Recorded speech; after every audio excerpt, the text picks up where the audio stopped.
अस्सलाम वालेकुम व्यूअर्स, कैसे हैं आप सब? खैरियत से हैं? उम्मीद करता हूँ अल्लाह के फजल करम से आप सब खैरियत से होंगे। व्यूअर्स, आज हम अपनी इस वीडियो में Oxford mathematics book 1 7th edition उसमें एक्सरसाइज 5D को आज हम डिस्कस करेंगे, जो कि 7th क्लास में फ़र्स्ट टर्म का सिलेबस में ये इंक्लूड है। देखें, क्वेश्चन फर्स्ट है आपके पास, filling the blank fill in each box with, मैं ये पहले ये लिख देता हूँ। देखिए, ये हमसे पूछा गया है, fill in each box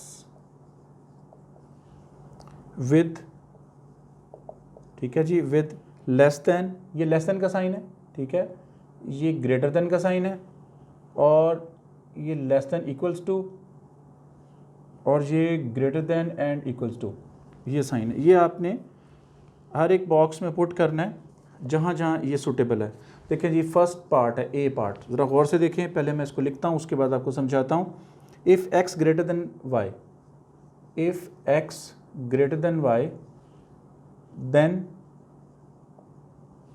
5x, आगे ये बॉक्स है और ये आपके 5y ये लिखा हुआ है। अब देखें, सबसे पहली बात तो मैं आपको बता दूं कि ये आपने जो इसको पढ़ना है, इन साइंस को कैसे पढ़ना है।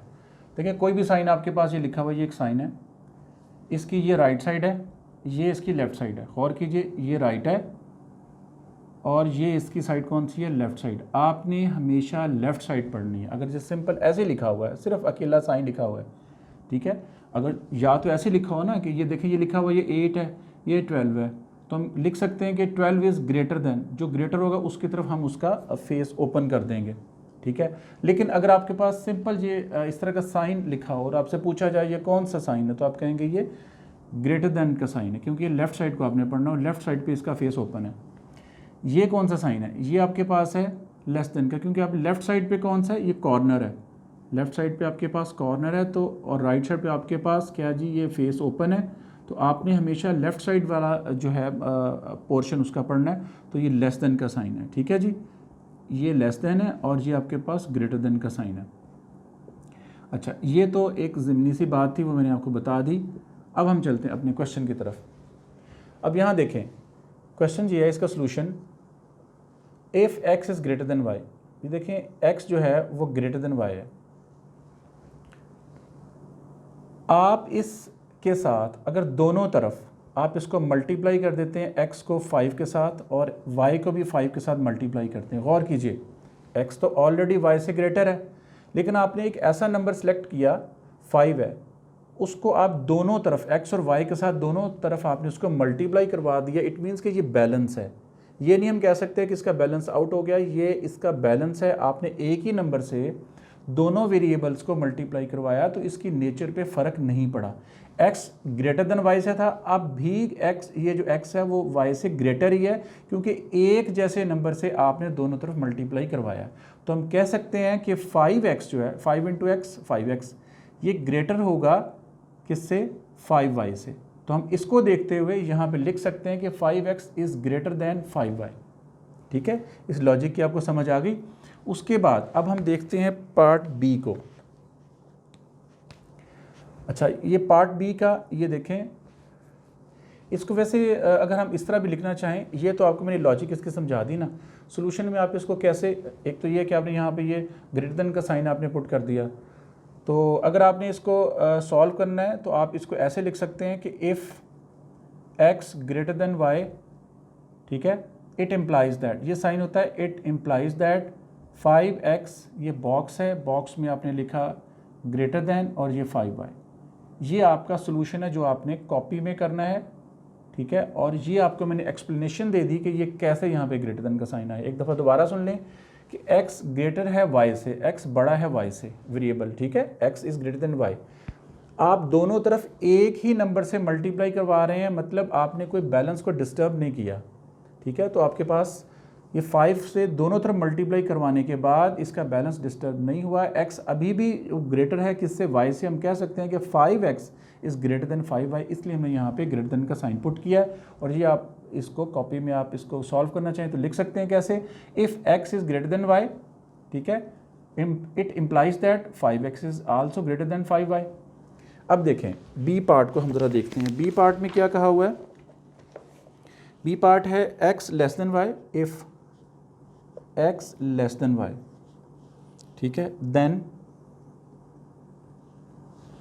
देन x ओवर 20 बॉक्स, यहाँ पे आप ये लिखें और इधर लिखें y ओवर 20। देखें इसको भी हम समझते हैं। सॉल्यूशन में आप ज़रा गौर करें, यहाँ लिखा हुआ है जो आपके पास गिवन है वो है कि if x is less than y, x जो है वो y से लेस है, ठीक है। ये लेसन का साइन मैंने आपको बताया हुआ, ये लेसन का साइन है। ये if x less than y, आप क्या करते हैं, दोनों तरफ, दोनों को आप क्या करते हैं, ये है आपके पास इन इक्वालिटी का साइन है, इक्वल साइन तो नहीं है, लेस देन का साइन है। आप इसको भी x को मल्टीप्लाई करवा देते हैं, लेट आपके पास 1 ओवर 20 है, ठीक है। 1 ओवर 20 से आपने इसको भी मल्टीप्लाई करवा दिया, इसको भी मल्टीप्लाई करवा दिया। दोबारा से आप देखें दोनों तरफ यानी x और y को मैंने एक ही नंबर के साथ मल्टीप्लाई करवाया, इसके बैलेंस में कोई डिस्टर्बेंस नहीं आई, वो वैसे ही x जो है वो लेस देन है y से, जैसे 1 ओवर 20 से मल्टीप्लाई करवाने से पहले था, क्योंकि मैंने एक जैसे नंबर से दोनों तरफ मल्टीप्लाई करवाया है। तो हम लिख सकते हैं कि x 1 ओवर 20x या x ओवर 20 एक ही बात है, क्योंकि x के नीचे 1 है, डिनोमिनेटर जिसका कुछ नहीं होता उसका 1 हुआ करता है। तो हम लिख सकते हैं इसको x 1 जार x 20 1 जार 20, यानी x ओवर 20 जो है वो लेस देन रहेगी y ओवर 20 से। तो इसको देखते हुए हम यहाँ पे लेस देन का साइन पुट कर देते हैं। ये इसकी एक्सप्लेनेशन थी। अब आपने इसको लिखना है कैसे है, आप लिखेंगे if x less than y, इसको देखते हुए, ठीक है। It implies that x over 20 also less then, ये बॉक्स में लिख रहे हैं y ओवर 20, ये आपका रिक्वायर्ड आंसर है और यहाँ पे आपका ये रिक्वायर्ड आंसर था, ठीक है जी। उम्मीद करता हूँ कि ए और बी पार्ट आपको समझ आ गए होंगे। अब हम मूव करते हैं पार्ट सी और डी की तरफ। देखिए मैं उस पोर्शन को अरेज कर रहा हूँ यहाँ पे, यहाँ मैं सी और डी पार्ट करूँगा।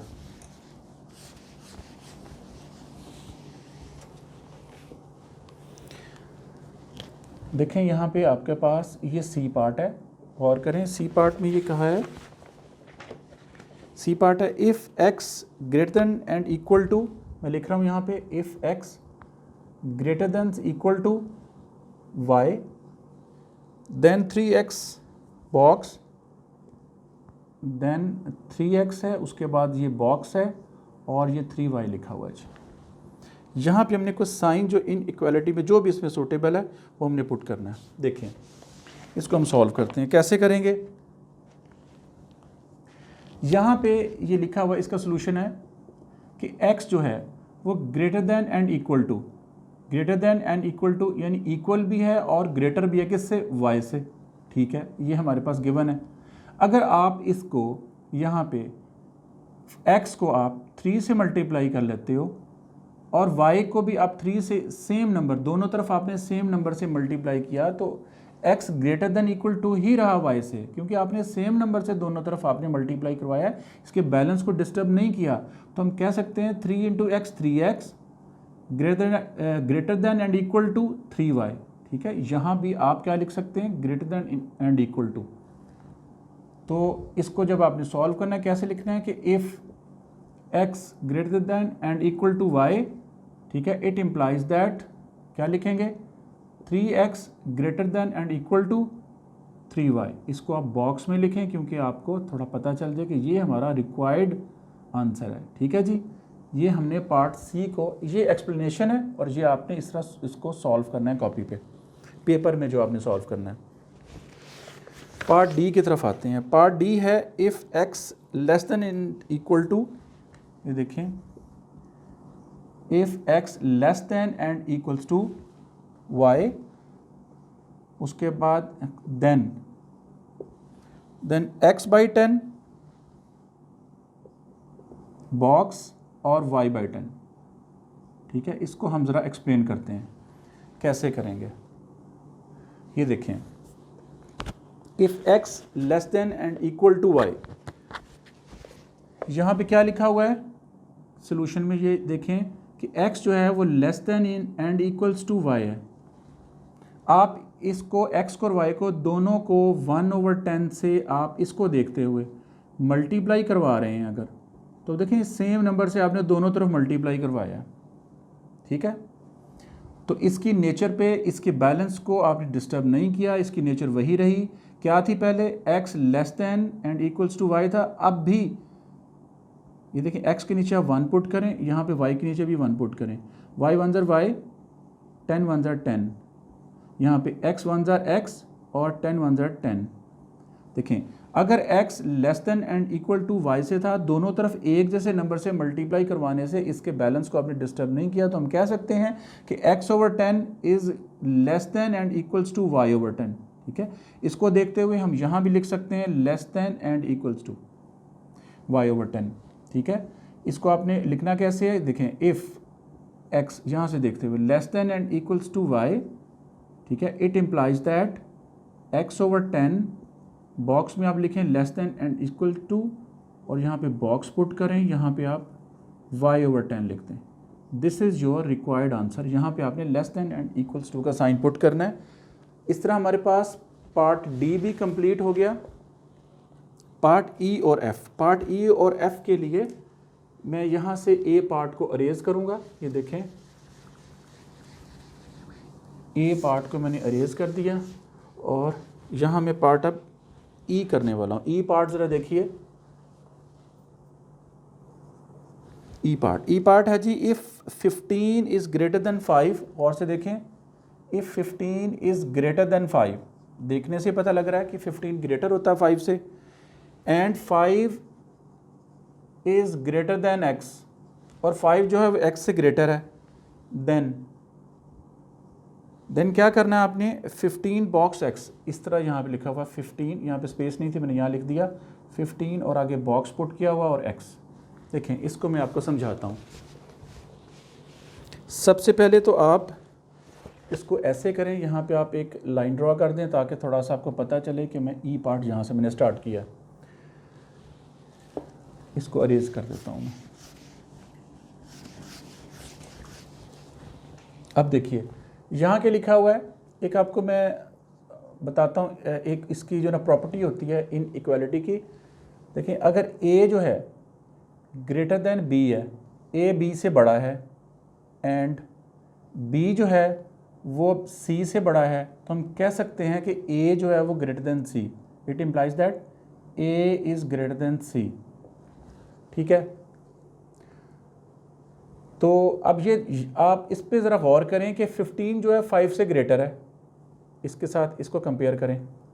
15 is greater than 5 and 5 is greater than x।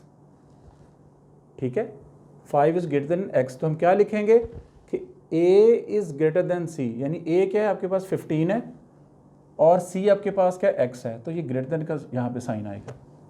और करें, अगर 15 5 से ग्रेटर है और 5 x से ग्रेटर है, तो ये ये बात वाज़ेह है कि 15 भी x से ग्रेटर होगा। ठीक है, अगर a b से ग्रेटर है और b c से ग्रेटर है, तो हम कह सकते हैं कि a भी c से ग्रेटर होगा। इस तरह हमारे पास यहाँ पे ग्रेटर देन का साइन हम यहाँ पुट करेंगे। ये हमारा रिक्वायर्ड सोल्यूशन था, इसका ये आंसर था। उसके बाद आप देखें, पार्ट इसका एफ पार्ट है। एफ पार्ट है, इसमें लिखा है if x less than 50, if x less than 50 and 50 less than y, and 50 less than y, then x यहाँ पे आप ये बॉक्स लगाएं और यहाँ पे y लिखें। देखें, इसको मैं एक्सप्लेन कैसे करता हूँ। इसकी प्रॉपर्टी है इन इक्वालिटीज़ की। देखें, आप कहते हैं कि if a is less then b, अगर a जो है वो b से छोटा है और एंड b जो है वो c से भी छोटा है, b is less then c, b is less then c, a is less then b and b is less then c, तो हम कह सकते हैं इट इम्प्लाइज दैट कि a is also less then c, a is also less then c। यहाँ पे a की जगह x है, b की जगह 50 है। ठीक है, यहाँ b ये देखें 50 है, और यहाँ पे c की जगह आपके पास क्या है, ये y है। तो क्या लिखेंगे A is less than B and B is less than C, अगर ए बी से छोटा है और बी सी से भी छोटा है तो हम कह सकते हैं ए सी से भी छोटा होगा, यानी A is also less than C. यहाँ भी x जो है वो 50 से लेस है और 50 जो है वो y से लेस है, तो हम कह सकते हैं x is also less than y, x is also less than y। x less then है इसलिए मैंने उसकी तरफ कॉर्नर किया है, ठीक है, ओपन फेस मैंने y की तरफ रखा है। ये आपका रिक्वायर्ड आंसर है। उम्मीद करता हूँ कि आपको फर्स्ट क्वेश्चन का part A B C D और ई एंड एफ समझ आ गई होगी। इसको आप यूँ कीजिएगा, आप इसे प्रैक्टिस करें। अगर आपको फिर भी कोई इसमें कोई ऐसी फेस करते हैं कन्फ्यूजन, तो आप मुझे इनबॉक्स में आप मुझसे शेयर कर सकते हैं। मैं इंशाल्लाह दोबारा भी आपको समझाने के लिए तैयार हूँ। अभी बिल्कुल घबराना नहीं है, लेकिन ये है कि आपने इसको सॉल्व करना है। प्रैक्टिस बहुत ज़रूरी है, practice makes a man perfect. आप प्रैक्टिस नहीं करेंगे, इसको वैसे देख लेंगे, मेरी वीडियो को सुन लेंगे, तो आपको थोड़ी देर के बाद भूल जाएगा। इसलिए मैं अक्सर कहता हूँ बच्चों को कि आप इसे प्रैक्टिस में ज़रूर लेके आया करें। बहुत शुक्रिया।